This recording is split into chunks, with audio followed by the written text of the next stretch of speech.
கண்ணனோட லீலைகள் எல்லாத்துலேயுமே நான் வரைந்து கொள்ள வேண்டியவே உள்ளன. என்னன்னாக்க ஒவ்வொன்றும் நிறைய தத்துவங்கள் இருக்கின்றன. காளி நர்த்தனம் மூலம் சொல்லும் விஷயம் என்ன அப்படின்னாக்க, காளியன்கிறது தான் நம்ம மனசு, அதோட தலைகள் இருக்கு இல்லையா, அதுதான் நம்ம புலன்கள். காளியன் எப்படி யமுனையே விஷமாக ஆக்கினானோ அதுபோல் மனசு புலன்களை கொண்டு விஷமாகிய உலகியல் விஷயங்களிலேயே ஈடுபட வைக்கிறது. இந்த மனசை கட்டுப்படுத்த என்ன செய்யறது? அலைபாயின்ற மனசுக்குள்ளே கண்ணனை இருத்திவிட்டால் மனம் கண்ட விஷயங்களை நாடி போகாது, புலன்கள் ஐந்தையும் கட்டுப்படுத்தி விடுவார். அதுபோல் ஒரு சமயம் ஆயர்பாடியில் அப்படியே காட்டு தீ பரவியது. யமுனை கரையில் ஒரு இரவு அனைவரும் தங்கியிருந்தார்கள். அப்படி உறங்கும்போது பரவிய காட்டு தீயை கண்ணன் என்ன பண்ணார்? அப்படியே விழுங்கி அனைவரையும் காத்தார் அல்லவா? இது எதை உணர்த்துகிறது அப்படின்னாக்க, உலகில் 3 வித நெருப்பு இருக்கிறது. ஆத்தியாத்மிகம், ஆதி தெய்வீகம், ஆதி பௌத்திகம் என்ற தாப்பத்திரயங்கள். ஆத்தியாத்மிகம் அப்படின்னாக்க உடல் ரீதியாக வரக்கூடிய துன்பங்கள், இது நம்மை வாட்டுகிறது. ஆதி தெய்வீகம் அப்படின்னா இயற்கை சீற்றத்தால் வரக்கூடியவை, அதாவது புயல், வெள்ளம், அது மாதிரி.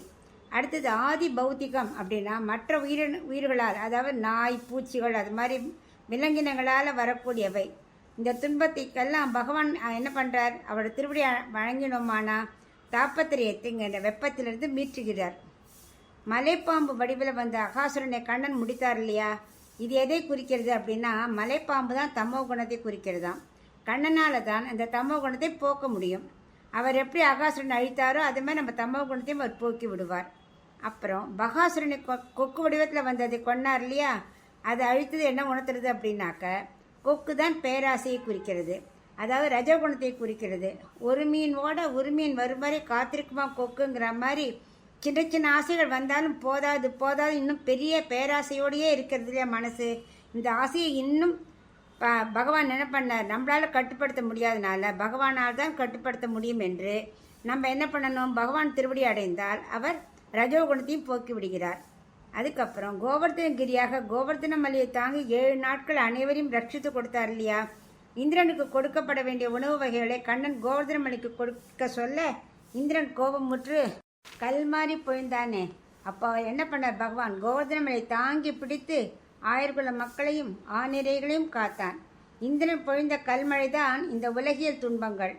எப்படி மழை பொழியும் போது ஆயர்கள் கண்ணனை சரணடைந்தார்களோ அதுபோல நாமும் உலகில் துன்பம் விலக பகவானின் திருவடியை பற்ற வேண்டும். இப்படி பகவானை பற்றினால் அவர் பிறவிப்பிணியிலிருந்தே நம்மளை விடுவிப்பார். கோவர்தனமலை தாங்கி பிடித்தது போல பகவான் நம்மையும் தாங்கி பிடிப்பார். அதுக்கப்புறம் அதுக்கு என்ன பண்ணணும்? கல்யாண குணங்களை கண்ணனோட பாடிண்டே இருக்கணும். அந்த கோவர்தன மலையோட குணங்கள் தான் நமக்கு தஞ்சம். ஆண்டாலும் சொல்கிறா இல்லையா, குன்று குடையா எடுத்தால் குணம் போற்றின்னு.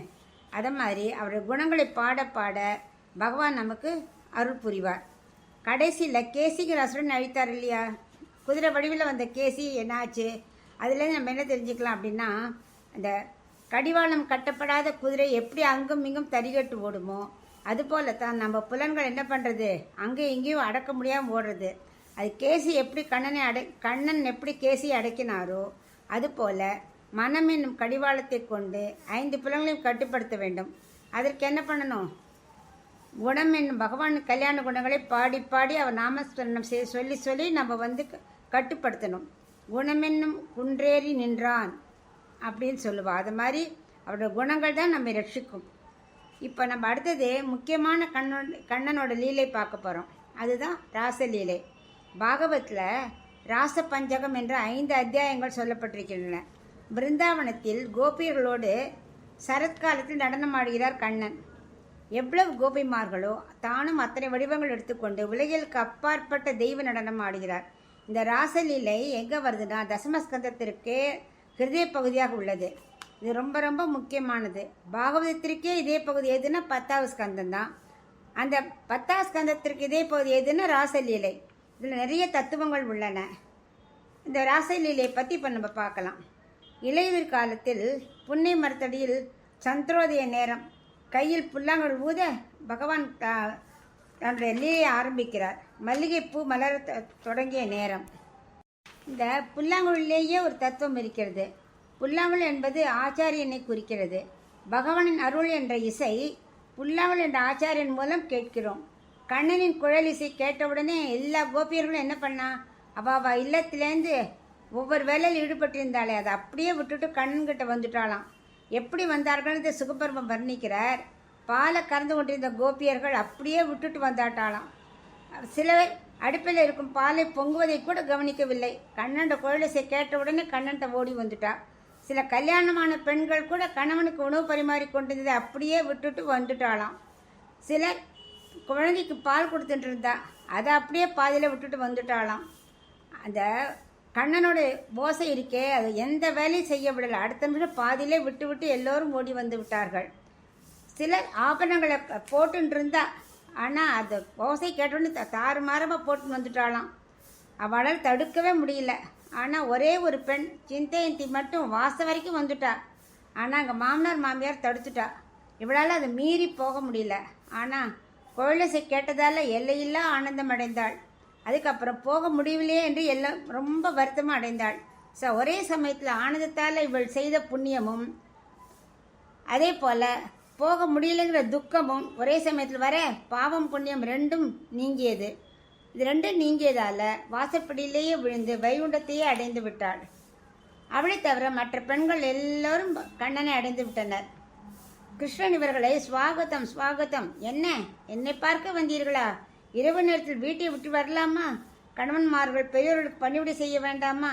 என் மீது ஆசை என்றால் என்னை குறித்து பாடுங்கள், நாமஸ்மரணம் செய்யுங்கள், அதை விட்டுட்டு இவ்வாறு வரலாமா என்று கண்ணன் சொன்ன உடனே கோபியர் கண்களிலிருந்து கண்ணீர் அப்படியே அருவி போல பெருகியது. கண்ணா, நாங்கள் உன் அன்பை நாடி வந்திருக்கிறோம். நீ என்ன தர்மோபதேசமா செய்கிறாய்? நாங்கள் யாரும் பரபுருஷனை நாடி வரவில்லை. எல்லோருக்குள்ளும் அந்தரியாமையாக இருக்கும் பரமபுருஷனையே நாடி வந்திருக்கிறோம். உன் திருவடியை நாடி வந்திருக்கிறோம். நீ எப்படி தேவர்களை ரட்சிக்க பல அவதாரம் எடுத்து வந்தாயோ அதுபோல இந்த ஆயர்களை ரட்சிக்க நீ இங்கு வந்திருக்கிறாய். எங்கள் தாபத்தை நீதான் போக்க வேண்டும் என்று பிரார்த்தித்தார்கள். கண்ணனும் ஏற்றுக்கொண்டு அவளுடன் ஆனந்தமாக ஆடினான். அவர்கள் அப்படியே ஆனந்தத்தின் உச்சிக்கே போயிட்டா. இப்படி ஒரு பாக்கியம் கிடைத்ததும் அவள் நினைச்சினால கொஞ்சம் கர்வம் தலைக்கேற, இந்த மகாலட்சுமி கூட இந்த பாக்கியம் கிடைச்சான்னு தெரியலையே அப்படின்னு கொஞ்சம் எண்ணி கர்வம் வந்ததான். உடனே கண்ணன் மறைந்து விட்டான். பிரசவாய அப்படின்னா கர்வம் அடங்க, பிரசாதாயன்னா அனுகிரகம் புரிய. அதுக்காக கண்ணன் மறைந்தானா. கர்வம் அடங்குவதற்கும் அவர்களுக்கு அனுகிரகம் செய்யவும் தான் கண்ணன் மறைந்தான். எல்லாமே அவனோட லீலைகள் தான். கண்ணன் மறைந்ததும் அனைத்து கோபியர்களும் தண்ணீரை விட்டு வந்த மீன் எப்படி துடிக்குமோ அதே போல துடித்தார்களாம். கோபியர்கள் எல்லாரும் அங்கிருந்த மரம் செடி கொடி எல்லாத்திட்டையும் போய் கண்ணனை கண்டீர்களா கண்ணனை கண்டீர்களா அப்படியே புலம்பினாலாம். மனசு ரொம்ப சஞ்சலப்பட்டுடுத்தோ.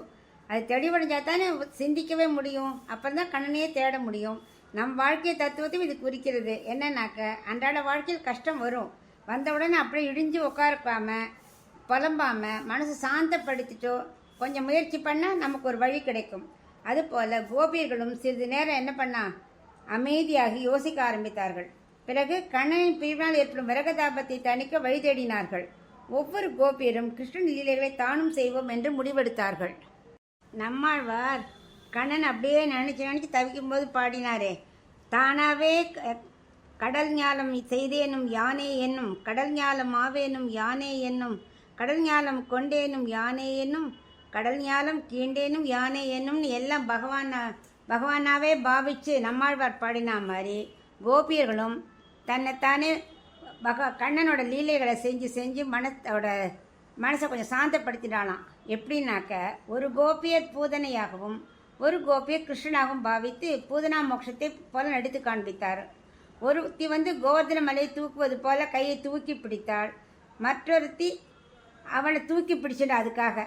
அதுக்கப்புறம் ஒருத்தி காளியனை போல நடனமாட அவள் மேலே கண்ணன் போல காலை வைத்து ஒத்தி நடனமாடினாள். இப்படி ஒவ்வொருவரும் கண்ணன் போல பாவனை செய்ததும் மனசு கொஞ்சம் தெளிவடைந்தது.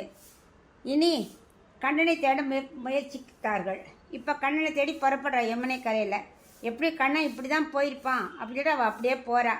அங்கே பார்த்தா இப்போ தான் கண்ணில் அவனோட காலடி சுவடே தென்படுறது. இது வரைக்கும் இன்னும் தெரியல அவளுக்கு தவிச்சுட்டு இருக்கும்போது. ஸோ இப்போ இந்த காலடி சுவடு எங்கே போகிறதுன்னு பார்த்துட்டே போனாலாம். கண்ணனோட காலடி சுவட்டில் எப்படி தெரிஞ்சது? தாமரை, வஜ்ராயுதம், கொடி போன்ற பல முத்திரை ரேகைகள் தெரிந்தன. அந்த காவடி சுவட்டின் அருகிலேயே மற்றொரு சிறிய காலடியும் தெரிஞ்சுதான்.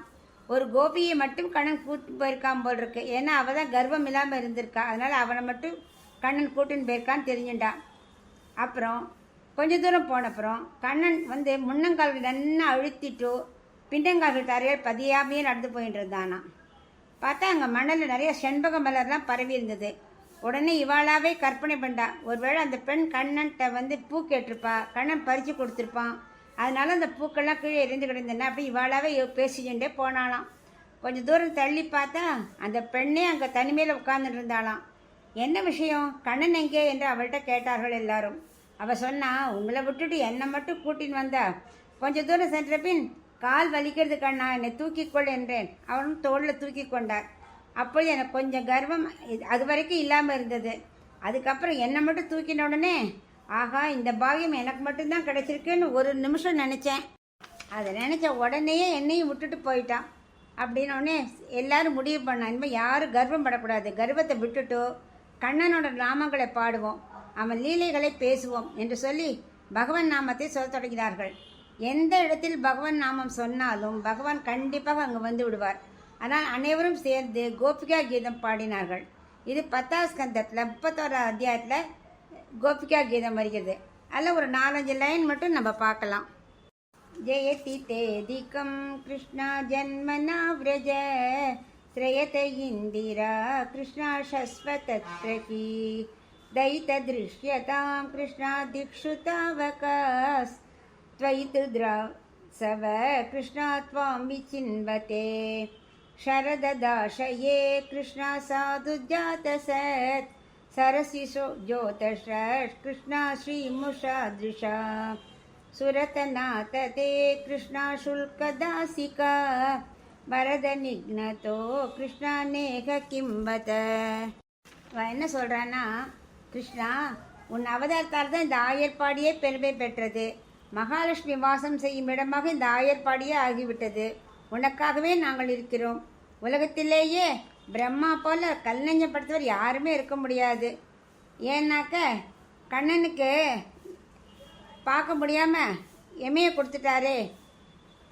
கண் இமைக்காமல் உன்னை பார்க்கணும்னு நினச்சோம். ஆனால் என்ன பண்ணுறது, அடிக்கடி கண் எமை மூடுறதுனால உன் தரிசனம் கிடைக்காமல் போய்விடுகிறது.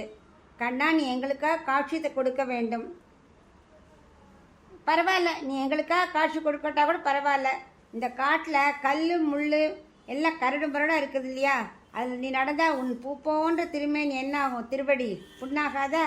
அதனால் அந்த திருவடி எங்கள் மேல் வைத்துக்கொண்டு நீ வா.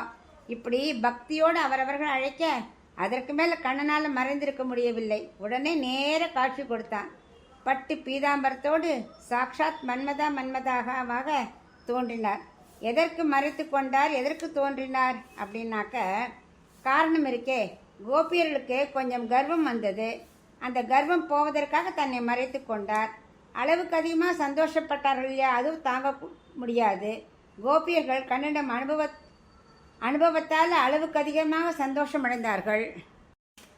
வெள்ளம் பெருக்கெடுத்து வந்தால் அணை கட்டணுமா இல்லையா, அது மாதிரி மகிழ்ச்சி வெள்ளம் போல பெருக்கெடுத்து வர்றதுனால கொஞ்ச நேரம் தன்னை மறைச்சுண்டாக்கா அதை கொஞ்சம் அடங்குங்கிறதுக்காக மறைத்து கொண்டார்.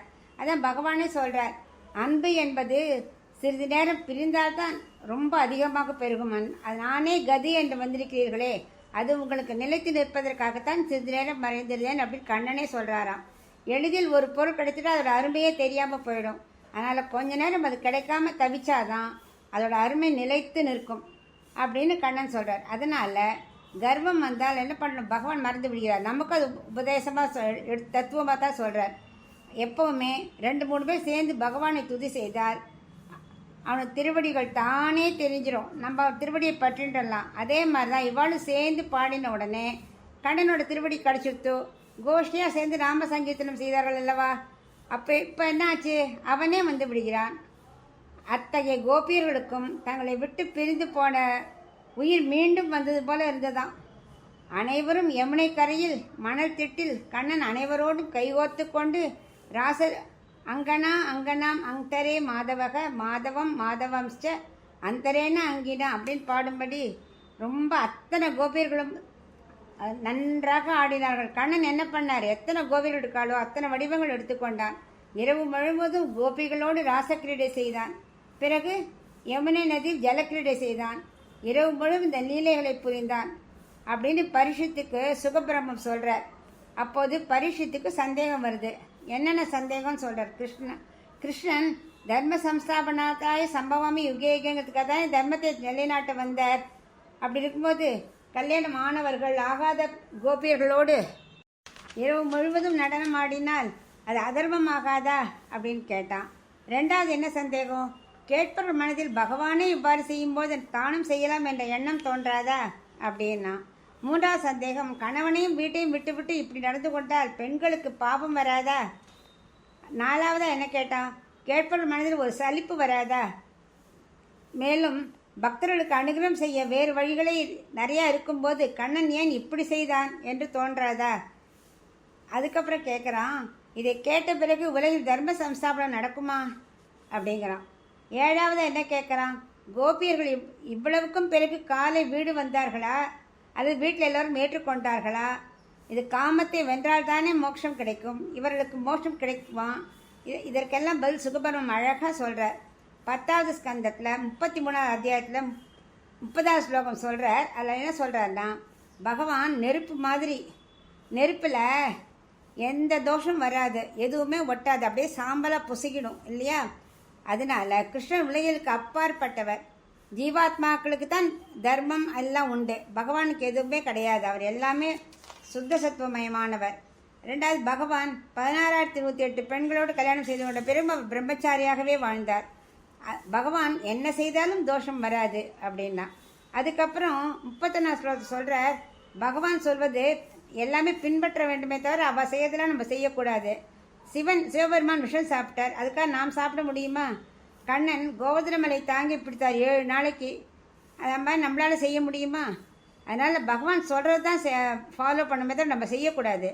காளியின் மீது நடனம் ஆடினார், பாம்பை பார்த்தா நாம் ஆட ஆரம்பிச்சிடமே தவிர பகவான் மாதிரி காளியின் பாம்பு மேலே ஆட முடியுமா.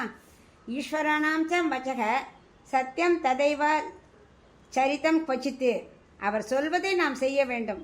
பகவான் படைத்து காத்து அழிக்கிறார், அவர் போலெல்லாம் நாம் செய்ய முடியுமா. அவரோ உலகமுண்ட பெருவாயன். அப்புறம் கேட்டிய பெண்களுக்கு பாவம் வராதானே, அவர்கள் பரபுருஷனோடு ஆடவில்லை, தன் கணவனுக்குள்ளும் அந்தரியாமியாக இருக்கும் பரமபுருஷனோடு தான் நடனமாடினார்கள். உலகில் உள்ள அனைத்துமே பகவானுக்கு சரீரம்.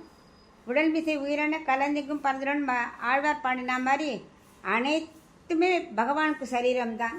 தன் உடலைத்தான் தொட்டால் பாவம் வருமா. நம்ம உடல் நம்மளே தொட்டா பாவம் வருமா. உள்ளத்தை உறையும் மால் அவர் உள்ளே இருந்து கொண்டு நம்மை தொட்டு கொண்டு தானே இருக்கிறார். அதனால் பெண்களுக்கும் தோஷம் வராது. அப்புறம் கேட்பவர்களுக்கு அருவருப்பாக இருக்குமான்னு கேட்குறியே, இல்லவே இல்லை. பகவானின் திருமேனி உலகிற்கு அப்பாற்பட்டது, திவ்ய மங்கள சுரூபம், பஞ்ச உபனிஷத்துக்கு மயமானது, சுத்த சத்துவ மயமானது. மேலும் கோபிகைகள் கண்ணுடன் நடனமாடியது ஜீவாத்மா பரமாத்மா சம்பந்தப்பட்டது, உடல் ரீதியாக அல்ல. பகவான் மட்டும்தான் புருஷோத்தமன், மற்ற அனைவருமே ஜீவாத்மாக்கள் தான். உலகிய விஷயங்களில் ஒப்பிட்டு பார்க்கவே கூடாது. நாம் இதை கேட்பதே நமக்கு பாக்கியம். அனுகிரகம் பண்ண இந்த ஒரு விஷயம் தானான்னு கேட்குறியே. பகவான் அவதரிக்கும் போது அடியார்கள் விருப்பப்படி அவதரிப்பார். தமருகந்தது எவ்வுருவம் அவ்வுருவம் தானே தமருகந்தது எப்பேர் மற்ற பேருங்கிற மாதிரி பகவான் யார் யாருக்கு எப்படி வேணுமோ அப்படி அவதாரம் செய்வார். இந்த கோபியர்கள்லாம் யார், ராமாவதாரத்தில் முனிவர்களாக இருந்தவர்கள். அவர்கள் ராமாவதாரத்தில் கண்ணன் ராமபிரான் தண்டகாரியத்தில் மரவுரி கோலத்தில் வந்த உடனே அந்த அழகை கண்டு அப்படியே முனிவர்களாக ஆலிங்கனம் செய்யணும்னு ஆசைப்பட்டார்களாம் ராமர். அப்போ ராமர் சொல்கிறார், இந்த அவதாரத்தில் ஆலிங்கன பாக்கியம் என்பது சீதைக்கு மட்டும்தான். பரதர் ஆஞ்சநேயருக்கு சில சமயம் எப்பொழுதாவது கிடைக்கும். இந்த அவதாரத்தில் ஒரு வில் ஒரு இல் ஒரு சொல். ரிஷிகள் ரொம்ப ஆசைப்பட்டார்களாம். நான் வேற என்ன கேட்குறோம், நாளைக்கு தானே செய்ய ஆசைப்படுறோம் அப்படின்னாலாம். அப்போ ராமர் சொன்னாராம், இந்த அவதாரத்தில் ஆணாக இருந்தாலும் கிடையாது, அடுத்தது நான் கிருஷ்ணாவதாரத்தில் நான் கிருஷ்ணனாகவும் நீங்கள் அனைவரும் கோபிராகவும் வாருங்கள், உங்கள் ஆசை தீர ஆலிங்கனம் செய்து கொள்கிறேன் அப்படின்னார். இப்படி ரிஷிகள் பிரார்த்தித்து கொண்டதால் தான் பகவான் அவர்களுக்கு அனுகிரகம் செய்தார். அதுக்கப்புறம் தர்ம சம்ஸ்தாபனாத்தாரை நிரூபித்து காட்டினார் இது மூலமாக. ஏன்னா அவளுக்கு சொன்னபடி நிரூபித்து காட்டினார். ஜீவாத்மாக்கள் அனைவருமே பகவானுக்கு உடைமை, ஜீவாத்மாக்கள் அனைவருமே பகவானுக்கு ஆட்பட்டு இருக்கிறோம்.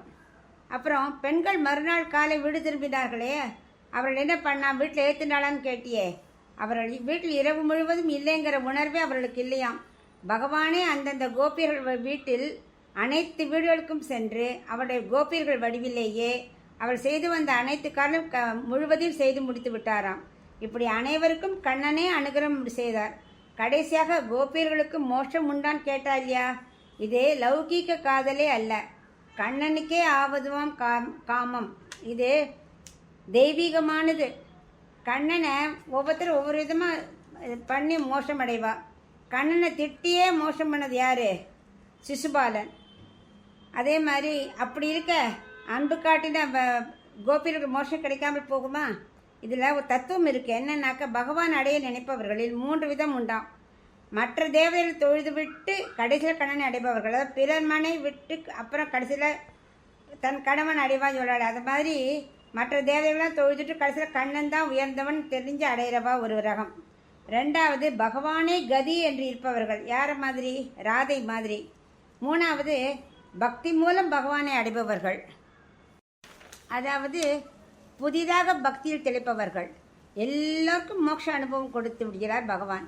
எப்படி 3 விதமான பெண்களும் கண்ணனுடன் நடனமாடியது போல, ஏன்னா கல்யாணம் ஆனவா ஆகாதவா எல்லாரும் நடனமாடினாலையா, அப்படி பல இடங்களிலிருந்தும் வரும் நதிகள் கடலில் கலப்பது போல வேறுபாடே கிடையாது. ஜீவாத்மாக்கள் பூமியில் இருக்கும் வரைதான் வேறுபாடு. மோட்சம் அடைந்து விட்டால் அனைத்து முக்தாத்மாக்களும் பகவானுக்கு தொண்டன்தான். அது ஒன்று தான் அடையாளம். வீட்டிலிருந்து கிளம்பும் போது சிலர் கன்னி பெண்கள், சிலர் கல்யாணமானவர்கள், அப்படி வெவ்வேறு அடையாளங்களோடு இருந்தார்கள். ஆனால் கண்ணனுடன் ராசக்கிரீடை செய்யும் போது அனைவருமே கண்ணனின் பக்தைகள் என்ற ஒற்றை அடையாளம்தான்.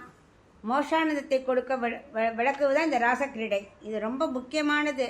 இதை கேட்பவர்களுக்கு என்ன பலன் தெரியுமா? சொல்பவர்கள் கேட்பவர்கள் அனைவருமே கோபியர்கள் போல உயர்ந்த பக்தி அடைவார்கள். இதயத்தில் இருக்கும் பெரிய நோயான காமத்தை வெல்வார்கள். சந்நியாசிக்கு வைராக்கியம் வளர ராச பஞ்சகத்தை தினமும் பாராயணம் செய்ய வேண்டும் என்று காஞ்சி மகானே சொல்லியிருக்கிறார். அது ரொம்ப உகந்தமானது. உலகப்பற்றை விட்ட முனிவர்கள் கூட ராசக்கிரீடை தியானிக்க வேண்டும் என்று யாதாவியத்தில் தேசிகரே சொல்கிறார். பகவானின் ஸ்ருங்கார லீலையை கேட்க கேட்க ரஜோகுணம் தமோகுணம் குறையும். உலகில் இருக்கும் காமம் நீங்கி மனசில் தூய சத்துவகுணம் வளரும். அதாவது காமம் விலகி பக்தி வளரும். இதான் இந்த ராசக்கிரீடை நமக்கு உணர்த்துவது. அதனால் இந்த ராசலீலை மூலமாக எப்படி பக்தியை வளர்த்துக்கணுங்கிறத பகவான் நமக்கு லீலையாக செஞ்சு காமிச்சிருக்கார்.